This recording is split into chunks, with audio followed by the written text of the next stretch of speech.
Fala aí, galera! Hoje vamos falar sobre esse filme que está sendo campeão de bilheteria, que é justamente Ainda Estou Aqui, de direção de Walter Salles, baseado no livro de Marcelo Rubens Paiva. Como é que o filme brasileiro tá bombando assim? Por que esse filme tá bombando lá fora? Vamos ver isso aqui agora! Mas primeiro, antes de a gente entrar diretamente na dinâmica do filme, na fotografia e falar de vários detalhes, a gente vai falar um pouco sobre as polêmicas que estão envolvendo o filme na internet, na mídia.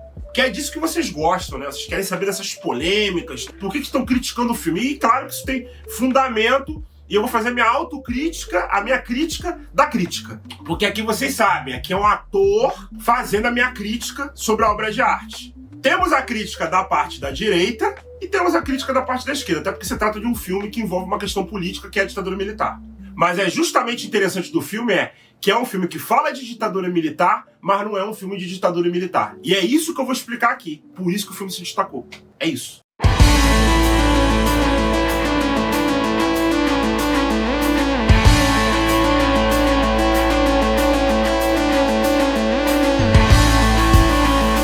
Por que isso?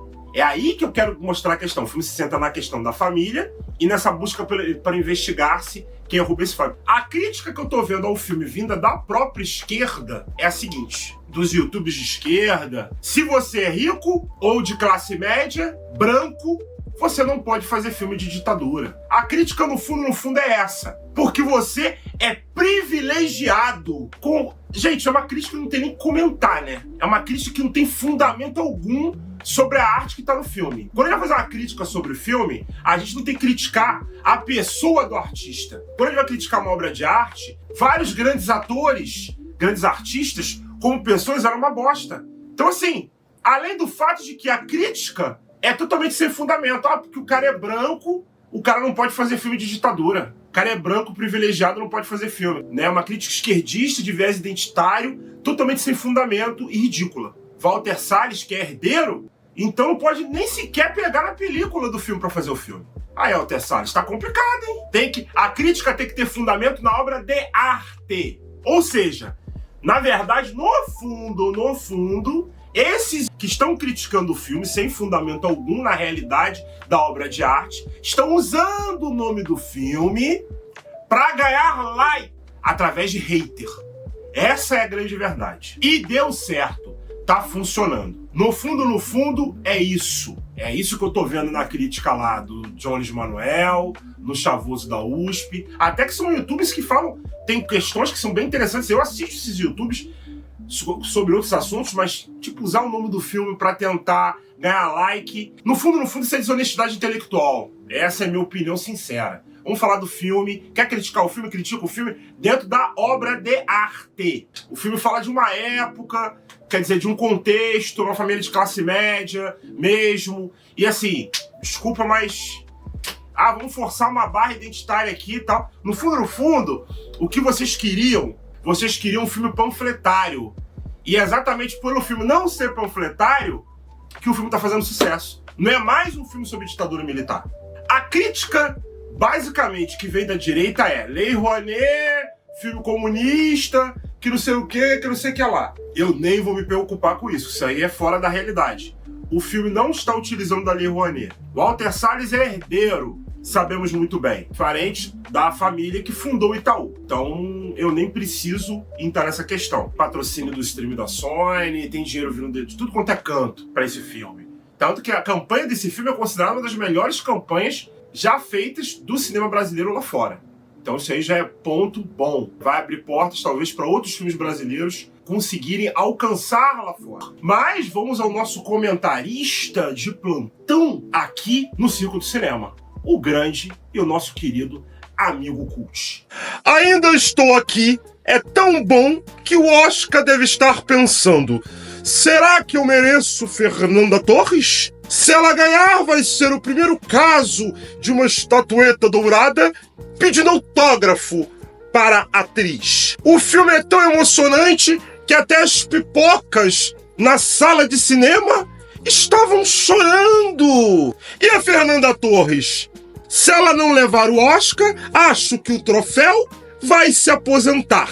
por vergonha de não reconhecer tanto talento. Ainda estou aqui é daquele tipo de filme que te faz rir, chorar e pedir para Fernanda Torres adotar a gente. Se o Oscar não vier, ele que lute para explicar essa mancada. Um abraço do seu amigo Cult. Eu acho muito chato essa coisa do Brasil querer ganhar um Oscar num país estrangeiro. Eu acho que a gente tinha que não se importar se vamos ser premiados no Oscar ou não. Nosso filme já é um filme campeão, ter levado multidões ao cinema e ter trazido o cinema brasileiro a um patamar que ele sempre merece. E dando continuidade à nossa crítica, o fato do filme estar focado na espera da Eunice pelos Rubens Paiva, que faz exatamente o filme ser interessante. Tá sendo maneiríssimo isso, porque tá criando aquela curiosidade dos jovens de tentar descobrir quem é Rubens Paiva. Pô, esse cara foi embora, essa mulher tá esperando, aí o filme se senta todo nesse drama, e as pessoas ficam curiosas sobre Rubens Paiva. Falarei dele até um pouquinho aqui no filme. Por quê? Faz as pessoas criarem aquele processo de investigação para saber quem é Rubens Paiva. Gente, a geração Z toda tá descobrindo Fernanda Torres. Gente, Fernanda Torres é uma grande atriz. Ah, é filha da Fernanda Montenegro, são brancas, privilegiadas. Ah, meu irmão, vamos plantar batata. Fernanda Montenegro é uma grande atriz. E Fernanda Torres é uma grande atriz. Tem alguma dúvida sobre a versatilidade de Fernanda Torres? Assiste Os Normais. Com Luiz Fernando Guimarães também, fazia par com ela. Pô, era uma série de humor assim que eu amo. Amo. Eu amo Os Normais. Foi uma série da Rede Globo que foi incrível. Ah, não é patrocinado pela Globo Filmes, não serve. Ah, vão. Isso que fez o filme ir mais longe, na minha opinião. Essa coisa da espera de Eunice Paiva, o drama em si, a interpretação dos atores, que foi brilhante. Mas por que Rubens Paiva morreu? Rubens Paiva morre, dando aqui um feedback histórico, porque Rubens Paiva, ele tenta fazer uma CPI, chamada CPI do IBAD. Essa CPI busca descobrir quem eram os deputados do Congresso que estavam colaborando com os Estados Unidos, que ajudou a financiar a nossa ditadura militar. A CPI do IBAD, ela tenta descobrir quais são os deputados que estão levando grana para poder ir contra o governo João Goulart. E aí é basicamente por causa disso que ele morreu. Cara, meu irmão, o cara foi muito brabo, o cara foi muito corajoso, o cara peitou a ditadura no dia que o golpe militar começou, cara. O cara foi pra rádio e falou e combateu o golpe, conclamou os trabalhadores a se unirem contra o golpe, na cara do golpe. O cara é muito macho, meu irmão. Meus patrícios, me dirijo especialmente a todos os trabalhadores, a todos os estudantes e a todo o povo de São Paulo, tão infelicitado por este governo fascista e golpista que neste momento vem traindo seu mandato e se pondo ao lado das forças da reação. Desejo conclamar todos os trabalhadores de São Paulo, todos os trabalhadores portuários e metalúrgicos da Baixada Santista, de Santos, da capital e das cidades industriais de São Paulo em especial. Todos os universitários e se unam em torno dos seus órgãos representativos, obedecendo à palavra de ordem do Comando Geral dos Trabalhadores, do Fórum Sindical de Debates, dos sindicatos, da União Nacional dos Estudantes, das uniões estaduais e dos grêmios estudantis, para que todos, em greve geral, deem a sua solidariedade integral à legalidade que ora representa o presidente João Goulart. O nosso presidente, ao tomar as medidas tão reclamadas por todo o nosso povo. Aí o cara vai lá pra Iugoslávia, exilado lá pelo ato institucional número 1. Fica lá na Iugoslávia, não vou ficar aqui não, irmão. Vou voltar pro Brasil, vou continuar lutando por democracia. O cara acreditava na democracia numa época que ninguém estava interessado em democracia. Todo mundo queria, um pessoal queria a ditadura do proletariado e outro pessoal queria a ditadura de direita que estava sendo implantada. Então, a gente tem que destacar em Rubens Paiva, na história de Rubens Paiva, se um dia houver um filme focado no Rubens Paiva, a coragem do cara. Acho que quando forem fazer um filme sobre o Rubens Paiva, eu espero que façam um filme baseado na coragem do cara. E em outros caras também, como esses críticos aí. Eu acho que assim, tem vários grandes caras que deveriam ganhar filmes. É um cara que não se rende. É um cara que na hora da tortura tomou muita pancada. O próprio Marcelo Rubens Paiva explica isso na entrevista do Roda Viva. Porque era evidente que a gente tinha que ter saído do Brasil de novo. Que ele tinha que ter saído do Brasil de novo e levado a gente. como outros fizeram, como todo mundo estava fazendo. Porque depois do AI-5, a coisa pegou, né? Estavam prendendo todo mundo. E prendendo de uma forma muito violenta. A tortura era muito violenta, se torturavam famílias. A minha mãe e minha irmã foram presas para serem torturadas com meu pai. Meu pai foi preso 20 de janeiro, apanhou, não falou aquilo que os torturadores queriam que ele falasse. No dia seguinte levaram a minha mãe e minha irmã para quê? Para torturarem elas com ele, ou torturarem ele diante delas. A nossa irônica e paradoxal sorte é que meu pai morreu rápido, né? Mas aqui em São Paulo não. Aqui em São Paulo o Brilhante Ustra torturava mães com bebês, né, à frente, na cadeira do dragão. Então, a minha mãe percebeu isso. Aliás, quando eu percebi isso, quando eu falei isso para minha mãe, nos anos 90, depois de ter feito uma pesquisa sobre o Vale do Ribeira, sobre como os guerrilheiros eram presos, e percebia que era a mesma equipe que prendeu meu pai, prendeu guerrilheiros, eu contei isso para ela. Mãe, você sabe que você foi presa? Porque a gente nunca soube por que ela foi presa 2 dias depois. 1 dia depois, desculpe. Ficou 12 dias jogado numa cela. Eu falei para ela, porque iam torturar você. Ela, pela primeira vez na minha vida, eu vi minha mãe chorando. Mas ela chorou de um jeito, eu coloco isso no livro, né, de um urro. Era algo assim que vinha das entranhas, né? E ela sabia disso, entendeu? Ela tinha um pouco de mágoa, né, dessa falta de cuidado dessas pessoas, né? Com as famílias. Das famílias, um cara com 5 filhos. Aí você vê o cara. Eu também. Por que elas foram levadas pra lá, ficaram presas na cadeia? Mas na verdade é porque ele morreu antes. Quer dizer, elas iam ser torturadas juntos. Porque na época da tortura, torturava-se criança, bebê, torturava-se tudo pra se obter a verdade pra poder defender o regime. Então, assim, a nossa ditadura foi uma ditadura braba. Não foi uma ditadura moleza. Aí você vê como é que as coisas são, né? Fernanda Torres, com a interpretação incrível que ganhou o Globo de Ouro de melhor atriz de drama. Filme brasileiro levar multidões ao cinema assim? Temos vários casos.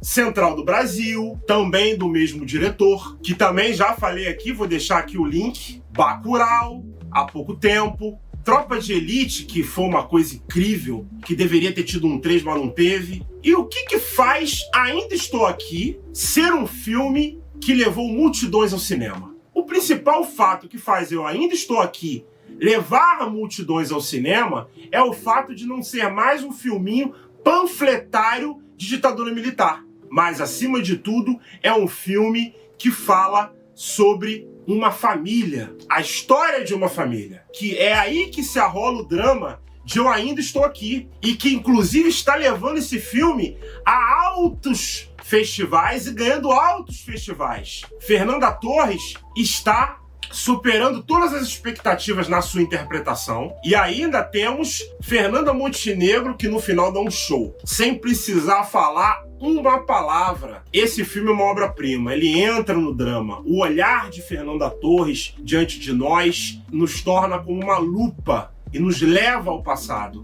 da história dessa mulher, Eunice Paiva, que ficou anos esperando o resultado de um desaparecimento e de uma morte. E a espera de Eunice Paiva, interpretada por Fernando, nos teletransporta para a nossa história. Uma história que constantemente insiste em se repetir o tempo todo. Eu sempre fui curioso sobre a história de Rubens Paiva. Quando eu descobri que Ainda Estou Aqui contava a história dessa família, fiquei ainda mais empolgado. E quando assisti o filme, me deparei com uma questão bem interessante, que é justamente o fato de Rubens Paiva, no seu olhar imponente, se você vê as fotos de Rubens Paiva e toda a história de Rubens Paiva, você vai ver claramente que era uma pessoa que não se rendia. Era um democrata, era uma pessoa que defendia numa época em que todos queriam uma ditadura, e a direita, uma ditadura militar, civil-militar, que acaba se concretizando nessa época. Rubens Paiva tenta viver em plena ditadura e é justamente preso denunciar os deputados que estavam recebendo dinheiro dos Estados Unidos para prejudicar e atrapalhar o governo João Goulart, que estava implementando as reformas de base. Se o Brasil tivesse implementado essas reformas de base, reforma educacional, reforma agrária, hoje o Brasil estaria muito mais avançado enquanto civilização e país. Então o Rubens Paiva é justamente preso, acusado de ter ligações com o guerrilheiro Lamarca. Coisas que estudos históricos questionam se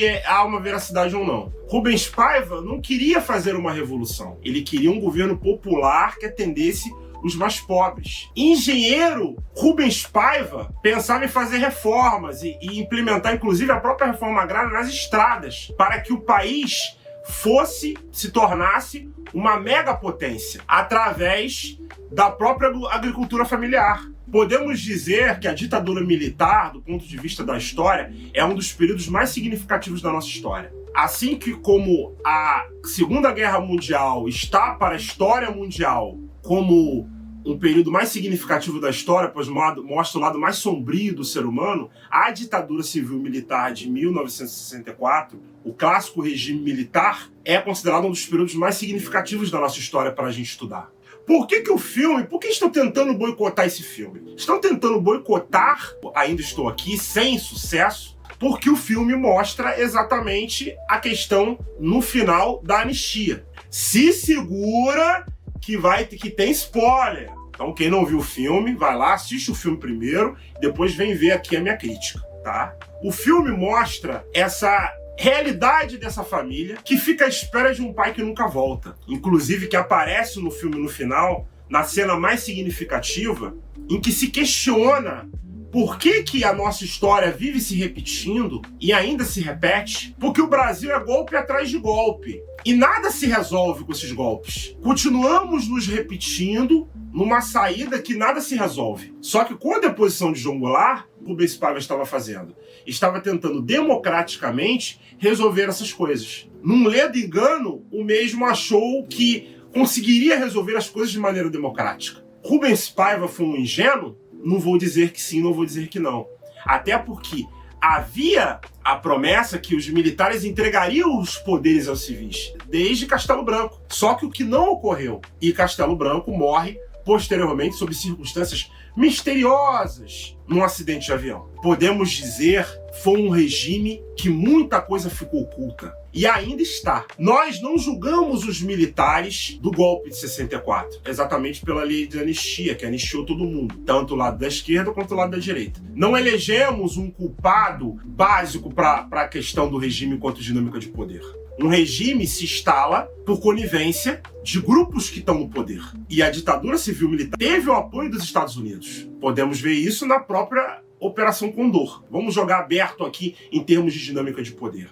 Naquela época, ninguém queria democracia, tanto a direita quanto a esquerda. E Rubens Paiva é acusado justamente de estar envolvido e de ser um comunista por defender a volta da democracia, num regime militar que queria se dar continuidade. Essa família, no filme, mostra claramente que só queria ver esse pai retornar. E esse pai que nunca retornou, que foi assassinado jogado de um helicóptero, mas o mesmo prova que não se rendeu às torturas. Dou destaque aqui para a cena em que os militares da aeronáutica vão à casa de Eunice Paiva levar o Rubens Paiva, e naquele momento que o Rubens Paiva vai embora, os militares ficam ali durante um tempo com Eunice Paiva e a família. Porém, o que acontece aí? Acontece que justamente não há aquela cena de filme americano em que um dito serviço secreto bagunça a casa de Eunice Paiva. Essa ruptura mostra a realidade daquele fato naquela época, sendo fiel ao livro de Marcelo Rubens Paiva, que é O Filho. É uma obra que vai concorrer ao melhor Oscar de filme estrangeiro. Fernanda Torres, numa atuação espetacular, nos prende do início ao fim. Os filhos e aquela família nos prende. Até o cachorro nos prende a atenção. Vários críticos chamam a atenção para o fato de o filme estar sendo patrocinado por um grande conglomerado de bancos, streams. Mas a realidade é essa. Vivemos dentro do capitalismo. Temos que jogar com as regras de um sistema em que um filme é um produto dentro de um mercado. E Ainda Estou Aqui está se tornando um páreo duro nessa jogada. Vamos ver se Fernanda Torres conseguirá concorrer com grandes atrizes como Nicole Kidman, Demi Moore, um filme que saiu do viés panfletário. A ditadura, ela fica em segundo plano no filme, mostrando, na verdade, a história dessa família, o dilema dessa família, enquanto drama. Isso que é maravilhoso em sua primeira camada. Na segunda camada, vemos essa espera de Eunice Paiva por um marido que nunca volta. Repetindo, o filme não está usando a Lei Rouanet. Repetindo, o filme não está usando a Lei Rouanet. Para de ficar achando que tudo que você recebe no Zap é verdade. Tem patrocínio de banco aí, tem dinheiro envolvido, inclusive muitos setores desse cinema, pelo filme só ficar com a mesma panelinha. Isso é verdade. Só temos a mesma panelinha o tempo todo ali. Fernanda Torres, só atores de vanguarda. Ah, não, Fernanda Torres é filha da Fernanda Montenegro, que não sei o quê, que não sei o que lá. Gente, eu não estou preocupado com isso. Eu estou preocupado com a qualidade de um filme. Aqui é um canal de cinema, aqui a gente vai falar sobre o filme. A trilha sonora maravilhosa com a música de Erasmo Carlos. Uma obra-prima, né? Erasmo nos brindou com essa obra de arte. A fotografia desse filme nos prende do início ao fim. Aquela casa nos conquista e nos convida a mostrar a realidade daquela família. A separação desses filhos ao longo do tempo, a tristeza, a morte do cachorro, tudo isso nos prende num emaranhado de coisas cinematográficas que é genial. Temos que aprender a apreciar uma arte separando ela de ideologias pessoais. Temos que olhar a arte, e foi isso que o filme conseguiu fazer com a gente. O filme não tem uma cena de tortura. Olha que coisa incrível. O filme não precisou mostrar tortura. Não que filmes que mostram a tortura não sejam necessários. São necessários. Mas esse é um filme para toda a família brasileira assistir. Ou seja, é um filme que não teve lacração. Você não vê uma lacração no filme. É impressionante. Nenhum tipo de identitarismo enfiado goela abaixo. A gente vê, claro, a visão ideológica de seus personagens. Mas tudo num contexto dramático. E não posso deixar de dar destaque a Selton Mello, que mostra um Rubens Paiva sóbrio, lúcido, com o ideal de querer mudar o Brasil. A interpretação de Selton Mello, de Rubens Paiva, ficou maravilhosa, tanto quanto a de Fernanda Torres. Acho que Selton Mello também merecia prêmio a respeito disso. Acho que todos ali, as interpretações foram ótimas.